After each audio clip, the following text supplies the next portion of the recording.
내 생애 마지막 일주일이 주어진다면 그 한 주간 동안 여러분은 무엇을 하고 싶으십니까? 누구를 만나고 어느 장소를 찾아가고 무슨 음식을 먹고 꼭 추억하고 싶은 기억을 남기고 또 털어버려야 될 미련과 아쉬움은 무엇입니까? 생각만 잠시 해봐도 마음 한켠이 숙연해집니다. 예수님의 이 땅에서의 마지막 한 주간, 오늘 예루살렘에 입성하는 종려주일은 고난주간의 문을 여는 첫날입니다. 이 주간을, 한 주간을 우리는 고난주간 혹은 거룩한 주간, 홀리윅이라고 부릅니다. 그리고 다음 주일은 부활주일입니다. 이 짧은 한 주간 사이에 우리의 인생과 신앙에 반전에 반전을 거듭하는 너무나 역설적이고 역동적인 사건들로 가득 차 있습니다. 삶이 있고 죽음이 있고 하나님의 역사가 있고 마귀의 유혹과 시험이 있습니다. 오늘 예수님께서 가장 아름답고 귀한 한 주간의 문을 여시며 종려주일에 예루살렘에 입성하시는데 사람들이 종려나무 가지를 흔들며 맞이합니다. 길에 펴고 또 나귀 위에 얹고 겉옷을 펼치고 그들은 찬송합니다. 호산나! 앞에서 가고 뒤에서 따르는 모든 무리들이 호산나! 찬송하였습니다. 여러분, 이 호산나의 뜻이 무엇일까요? 우리를 구원하소서, 우리를 도와주소서라는 뜻입니다. 우리를 압제로부터 구해달라는 탄식이자 구원하실 그 주님을 향한 찬양과 감사의 외침, 호산나였습니다. 여러분, 오늘 종려주일 이 고난주간을 앞두고 호산나라는 이 외침에 담겨있는 뜻을 우리가 깊이 살펴보면서 과연 이 예수님은 누구인가? 과연 나는 누구인가? 우리의 믿음은 진실한가? 우리의 찬송은 영원한 것인가? 깊이 생각해 볼 수 있기를 바랍니다. 가장 첫 번째, 먼저 호산나의 고백은 무리들의 외침이었습니다. 무리의 외침, 호산나였습니다. 예루살렘에 입성해 오시는 예수님을 향해서 무리들이 호산나! 우리를 구원하소서! 이렇게 외치는 데는 이유가 있었습니다. 여러분, 오늘 말씀에 호산나라는 말과 무엇이 함께 나옵니까? 다윗의 자손이요. 다윗의 자손으로 오시는 메시아, 그분을 기다리는데 그분이 다윗 왕처럼 강력한 왕권을 가지고 전쟁에 능한 다윗 왕처럼 이 로마를 다 쳐부수고 우리를 구원시켜줄 그 메시아로 호산나 부르며 맞이했던 것입니다. 또 한 가지 사건이 있습니다. 기원전 165년경에 유대 땅은 헬라가 다스리고 있었습니다. 헬라의 왕 안티오코스 에피파네스라고 하는 왕이 다스리고 있었는데 그는 헬라의 문화와 종교를 강압적으로 유대인들에게 주입하던 그런 왕이었습니다. 그래서 유대인들이 가장 소중하게 여기는 성전에 들어가서 그들이 가장 싫어하고 혐오하는 돼지의 피를 뿌리고 제사를 드렸습니다. 이방인의 제사를 드렸습니다. 그 정도로 유대인들을 경멸하고 유대교를 조롱했습니다. 약소국이었던 유다 땅, 마카비라는 장군이 있었는데 그가 유대인들을 모읍니다. 그리고 결사 항전을 펼칩니다. 그 전쟁에서 마카비는 극적으로 승리하였고, 전쟁에서 이긴 유대인들이 성전에 들어가 가장 먼저 더럽혀진 그 성전을 청결하게 하고 빛의 절기라고 하는 하누카 수전절을 지키게 되었던 것입니다. 유대 나라의 영광을 회복시킨 유다 장군 이 마카비의 승리에 입성을 할 때 온 유대인들은 종려나무 가지를 흔들고 호산나를 외쳤습니다. 그를 메시아로 여겼던 것입니다. 이런 배경을 통해서 볼 때 예수님께서 예루살렘에 입성할 때에 유대인들이 호산나라고 외친 이유는 어디에 있었을까요? 바로 그 강력한 힘으로 이 로마를 물리쳐 달라는 것입니다. 우리에게 정치적인 자유와 독립을 허락해 달라는 외침이었던 것이죠. 하지만 우리 주님께서 이 땅에 오시고 예루살렘에 입성해서 십자가를 지신 이유는 그들의 바람과는 전혀 다른 것이었습니다. 예수님은 진정 만왕의 왕, 참된 구원자로 우리 가운데 오셨습니다. 일시적으로 잠시 정치적인 해방을 허락하신 것이 아니라 영원한 영적인 구원을 우리에게 허락해 주신 것입니다.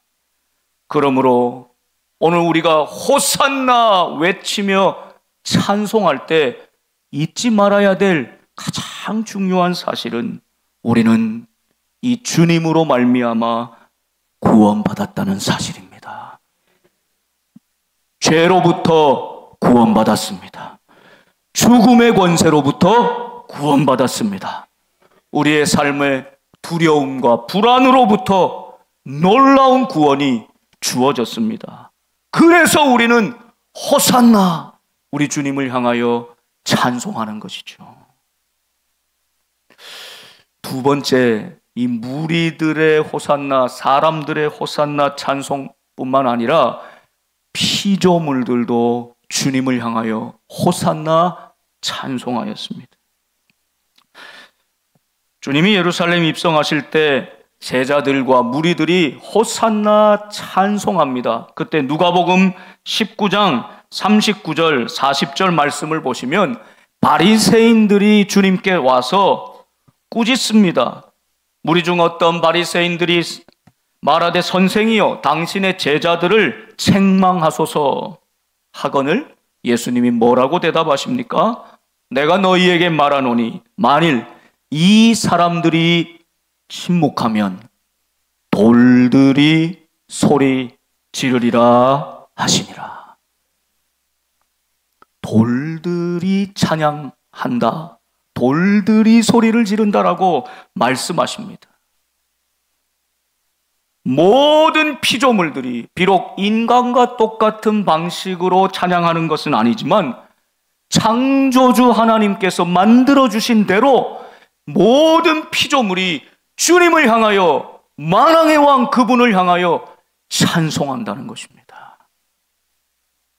여러분, 이 봄철 우리 영적으로는 깊은 고난의 한가운데 사순절을 지나고 있지만 이 봄철은 생명의 절기 아닙니까? 어디를 가서 눈을 열고 바라보시면 그곳에 있는 만물이 들풀과 꽃 하나도 하나님을 찬양하고 있지 않습니까? 그 색깔로, 그 빛깔로, 그 잎으로, 그 모습 그대로 하나님을 찬양하고 있지 않습니까? 신기하고 놀라운 것입니다. 만일 저들이 잠잠하면 사람이 하나님의 형상대로 지음받은 우리가 하나님을 바르게 찬송하지 못하고 침묵한다면 저 돌들이라도 하나님을 향하여 찬송하리라. 그럼 돌들만 입을 열어 찬송하는 것이 아니었습니다. 오늘 예수님께서 예루살렘에 입성하시는 왕이라는 사실을 가리켜주는 가장 확실한 징표는 새끼 나귀였습니다. 새끼 나귀를 타고 왕이 오신다고 예언하였기 때문입니다. 이 나귀에 담겨 있는 이 종려주일의 깊은 영적인 의미가 있습니다. 여러분, 이 나귀도 호산나 찬송한다는 사실을 아십니까? 물론 나귀가 입을 열어 호산나 이렇게 찬양한 것은 아닙니다. 그러나 이 나귀에 집중하여 묵상하다 보면 너무나 귀하고 아름답게 이 나귀는 주님을 등에 태우고 자신의 모든 것 삶으로 하나님을 찬송하고 있구나, 구원자 되신 주님을 찬송하고 있구나를 깨닫게 되는 것입니다. 여러분, 얼마나 놀라운 사건들이 있는지요. 먼저 이 나귀는 스가랴 9장 9절에서 예언하신 말씀, 주전 600년경에 말씀하신 그 예언이 그대로 성취된 사건이었습니다. 시온에 따라 크게 기뻐할지어다, 예루살렘에 따라 즐거이 부를지어다. 보라, 네 왕이 내게 임하시나니 그는 공의로우시며 구원을 베푸시며 겸손하여서 나귀를 타시나니 나귀의 작은 것 곧 나귀 새끼니라. 마카비 같은 장군이라면, 다윗 왕이라면 마땅히 크고 높은 위용을 자랑하는 말을 타고 왔을 것입니다.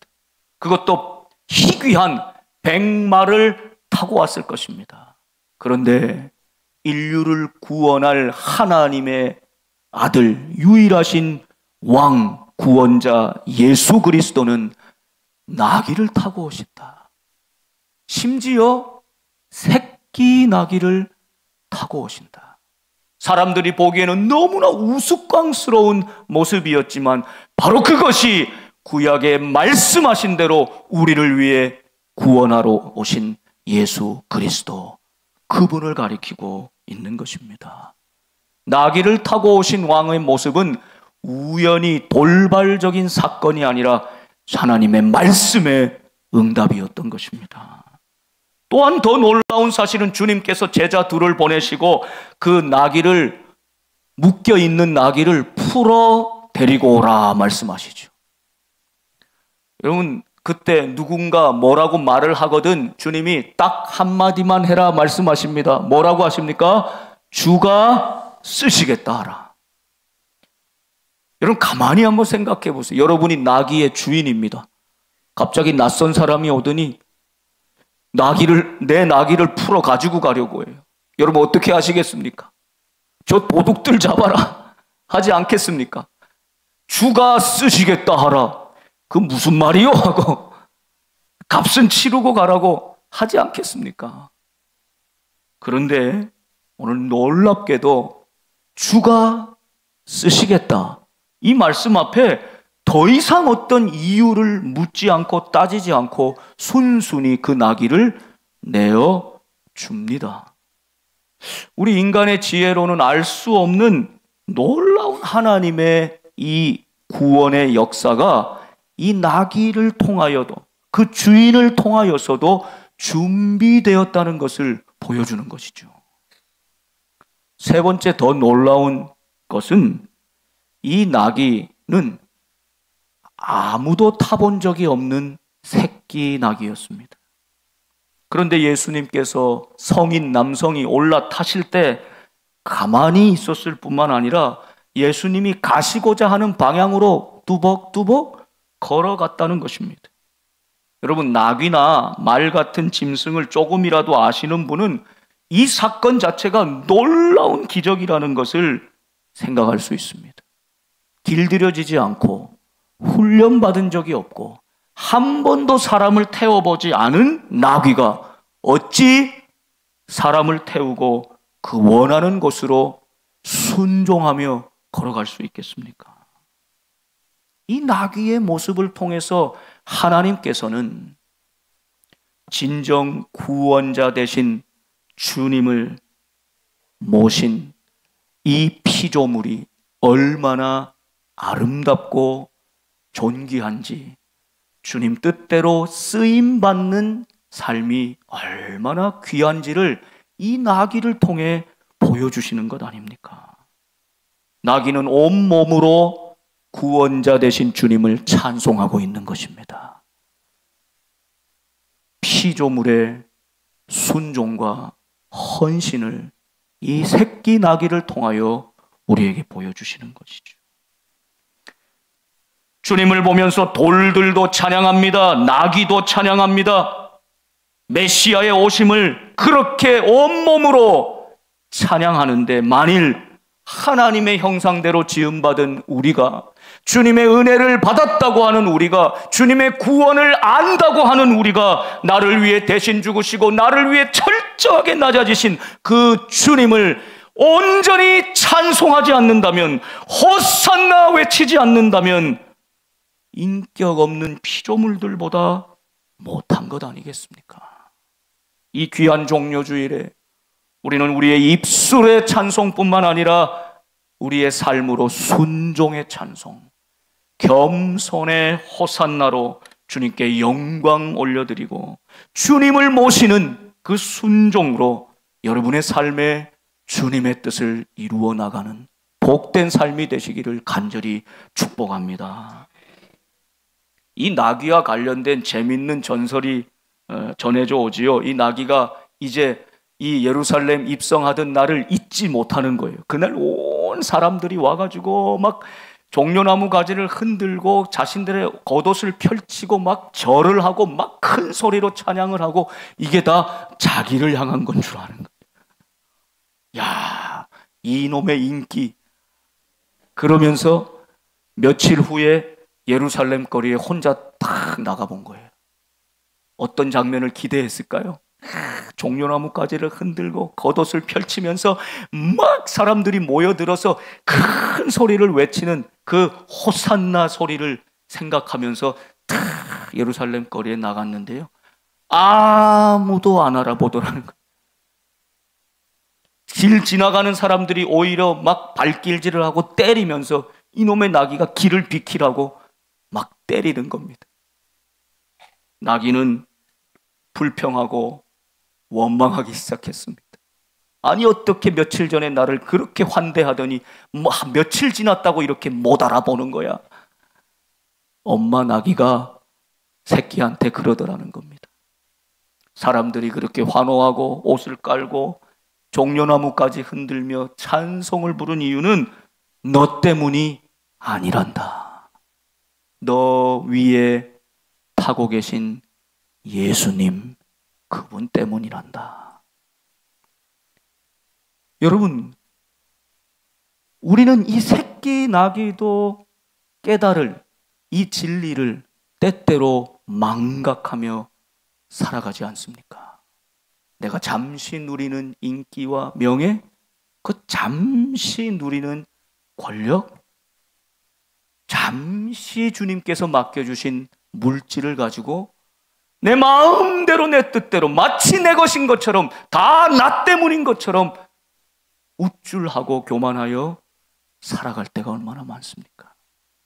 내 위에 주님을 모시지 않았다면, 내 삶에 주님이 계시지 않는다면 나는 아무것도 아닌 존재입니다. 내게 허락하신 그 모든 것 아무것도 아닌 것입니다. 요즘 선거철이 돼서 정치인들이 이렇게 다니면서 빨간 물결, 파란 물결, 그리고 사람들이 막 그 사람 이름을 부르며 연호하며 환호하며 막 사진을 찍고 막 악수하고, 막 지지자들이 그렇게 환호하고 열광적으로 막 소리를 지르고 사진을, 셀카를 찍고 막 그러더라고요. 그 모습을 볼 때마다 꼭 새끼 나귀를 떠올리게 됩니다. 저거 얼마나 갈까? 저렇게 해서 국회의원이 된다 한들 고작 4년 주어지는 것이고, 그렇게 해서 결국 이 나라의 권력의 최고봉이라고 하는 대통령이 된다 한들 고작 5년 주어진 것 아닙니까? 그 임기를 다 마친 후에 집으로 돌아왔을 때, 아무도 없을 때, 홀로 남았을 때, 그 인생에 예수님께서 구원자가 되시지 않는다면, 그의 인생에 예수님이 함께 하시지 않는다면, 그 주님을 만나지 못했다면 대통령이 무슨 소용이 있습니까? 국회의원이 무슨 존귀한 자리이겠습니까? 사랑하는 여러분, 우리의 인생의 가치는 내가 모신 그분, 내 등에 태운 그분, 그 예수님이 존귀하시기에 우리가 그 영광을 누리게 되는 것입니다. 예수님의 자녀가 되고 예수님을 모시고 그 예수님의 뜻을 이루기 위해서 살아가는 인생이기에 나도 주님처럼 주님께 쓰임받는 인생 되어서 세상의 어떤 자리가 아니라, 명예가 아니라, 권력이 아니라 그 예수님 때문에 가치 있고 존귀한 인생이라는 사실을 잊지 않는 우리 모두가 될 수 있기를 바랍니다. 무리들이 호산나 외쳤습니다. 돌들도 침묵하지 않고 외쳤습니다. 새끼 나귀도 겸손히 순종하며 호산나 온몸으로 외쳤습니다. 여러분, 그 외침이 영원하였을까요? 얼마나 오래 갔습니까? 한 주일이 지나지 못했습니다. 그들은 열광적으로 목에 터지라고 호산나를 외치며 예수님을 맞이했지만 단 일주일도 지나지 않아 이 호산나의 찬송은 저주로 바뀌어 버렸습니다. 우리의 구원자라고 외치던 그 소리는 배신자라고 외치는 소리고 바뀌었습니다. 그들의 찬송은 예수님을 십자가에 못 박으라고 하는 증오의 외침으로 변해버렸습니다. 왜 이렇게 되었습니까? 왜 그렇습니까? 그 예수님이 우리를 정치적으로 로마의 압제로부터 구원해 줄 그 해방자 메시아라고 여겼지만 그분은 아무 말씀 없이 도살장에 끌려가는 양처럼 오히려 무력하게 십자가를 지고 죽음의 길로 가는 모습을 볼 때에 자신들의 소원과 자신들의 꿈, 자신들의 욕망을 성취해주는 하나님이 아니라는 것을 깨달았을 때 호산나의 찬송 소리는 십자가에 못 박으라는 저주의 소리로 바뀌고 말았습니다. 주님도 내 욕심을 위해 찾는다면 내 욕심이 채워지지 않을 그때에 우리의 그 찬송은 저주로 바뀌게 될 것입니다. 욕심으로 부르는 그 호산나는 아무런 의미가 없는 위선적인 몸부림일 뿐입니다. 여러분, 그래서 마지막 세 번째 호산나의 의미가 참으로 중요합니다. 이제 우리들의 외침, 나의 고백, 호산나는 어떠해야 할까요?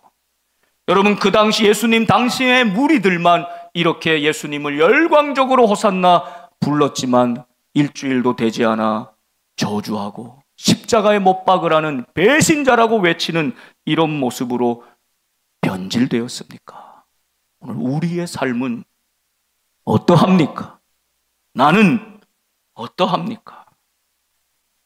주여, 주여 하다가 조금이라도 내 뜻대로 되지 않을 때, 내 방식대로 되지 않을 때, 나의 때에 주님께서 역사하지 않을 때, 내 욕구대로 욕망대로 되지 아니하면 서슴없이 그 입으로 불평하고 원망하고 저주하고 있지는 않습니까? 그래서 예수님, 주님, 당신께 실망했습니다 하며 우리는 낙담에 빠질 때가 있지 않습니까? 입술과 마음이 이토록 다른 하나님의 백성을 향해서 이사야서 29장 13절에는 이렇게 말씀하십니다. 오늘 우리에게도 동일하게 주시는 말씀입니다. 같이 읽겠습니다. 주께서 이르시되 이 백성이 입으로는 나를 가까이 하며 입술로는 나를 공경하나 그들의 마음은 내게서 멀리 떠났나니 그들이 나를 경외함은 사람의 계명으로 가르침을 받았을 뿐이라. 아멘. 그렇게 해야 한다고 교리적으로 율법적으로 교육은 받았다는 것입니다. 그래서 머리로는 알아서 입술로는 찬양했다는 거예요. 입술로는 주여 주여 불렀다는 것입니다. 주님 공경한다고 말은 했다는 것입니다. 그러나 그 마음은 하나님께로부터 멀리 떠나 있다.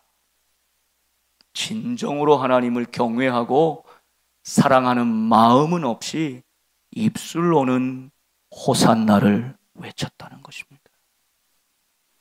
사랑하는 여러분, 우리들이 진정 이 시대에 이 종려주일 내 삶에 들어오시는 주님, 이 역사의 침투에 들어오시는 인류의 유일한 왕 구원자이신 그 예수님을 나의 왕으로 나의 주인으로 모셔드려 호산나 호산나 찬양한다면 끝까지 그 주님을 향한 내 마음의 중심이 변질되지 말아야 할 것입니다. 입술로만 아니라 우리의 모든 삶과 나의 마음과 나의 가치관이 주님 뜻대로 변화되어야 한다는 뜻입니다.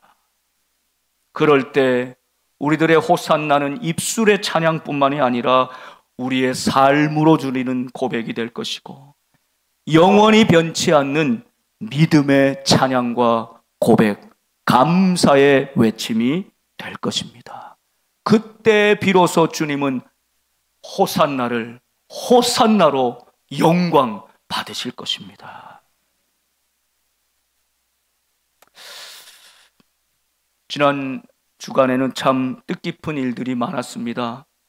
고난주간이 점점 가까워 오면서 우리 주님의 마음이 어디에 있을까?